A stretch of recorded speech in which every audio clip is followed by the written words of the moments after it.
আজকের রেসিপি হচ্ছে আমার লাউ পাতা ভর্তা।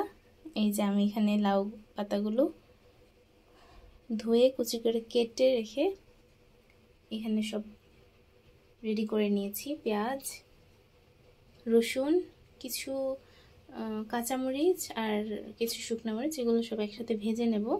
কড়াই চাপিয়ে দিয়েছি ওইদিকে, এই যে। আর এগুলো কুচি করে ধুয়ে নিয়েছি, আমি লাউ পাতাগুলো ধুয়ে নিয়েছি।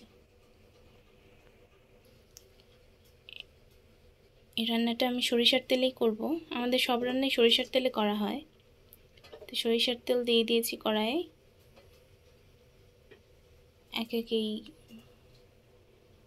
রেডি করে রাখা জিনিসগুলো দিয়ে দিব। পেঁয়াজ ছাড়া এখানে সবগুলোই দিব। রসুন, কাঁচামরিচ, শুকনো মরিচ সবগুলোই দিয়ে দিব। তেল দিয়ে দিয়েছি সরিষার তেল, একটু গরম হলেই দিয়ে দেব। কড়াইটা অনেক আগে, এটাতে রান্না করতে আরাম হয় অনেক আমার।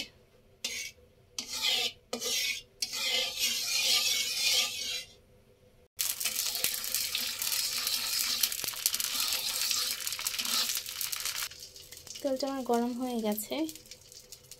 এবার শুকনো মরিচগুলো দিয়ে দিলাম। একটু কালার চেঞ্জ হওয়ার পরে আমি কাঁচামরিচগুলো অ্যাড করে দিলাম।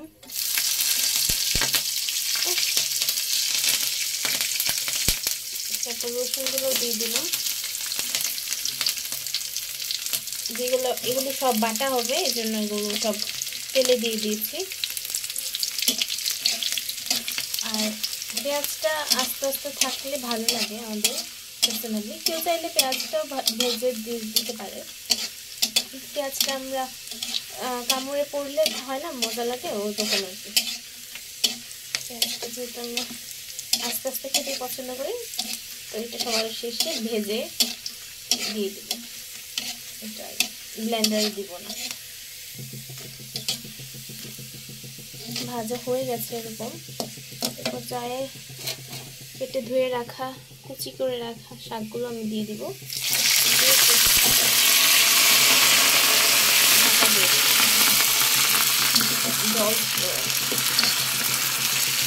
ঢাকা দিয়ে দিব।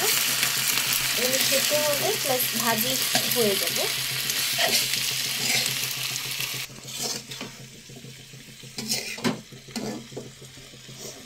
একটু লবণ দিয়ে দিব।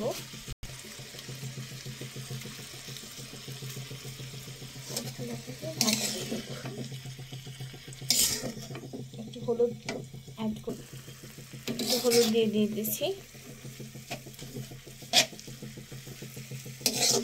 এটা এভাবে ঢেকে দেব। জলটা শুষে যাবে, একটু ভাজা ভাজা হবে, তখন আমি জলটা শুষিয়ে নামিয়ে নেব। কিছুক্ষণের জন্য একটু ঢাকা দিয়ে দেব। ঢাকা তুলে দিয়ে দেখি এরকম হয়েছে, অলমোস্ট সেদ্ধ হয়ে গেছে। জলটাও আর একটু বাকি আছে। এখন করে চেপে চেপে নিয়ে জলটা শুষে নেব একদম।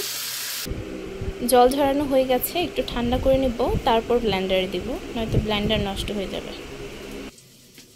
এবার ব্লেন্ডারে দিয়ে দিলাম সবগুলো নামিয়ে।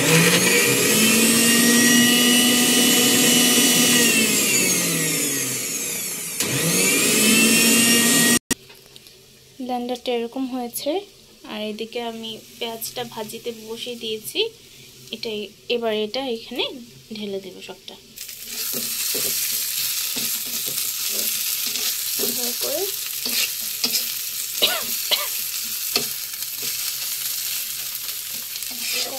করে দিতে হবে, মাখো মাখো হলে নামিয়ে নিই। এই হচ্ছে আমার ফাইনাল লুক। তো এটা দিয়ে যদি আপনারা ভাত নিয়ে বসেন, দেখবেন এক প্লেট সাবার একদম। এত মজা, অনেক মজা হয় এটা।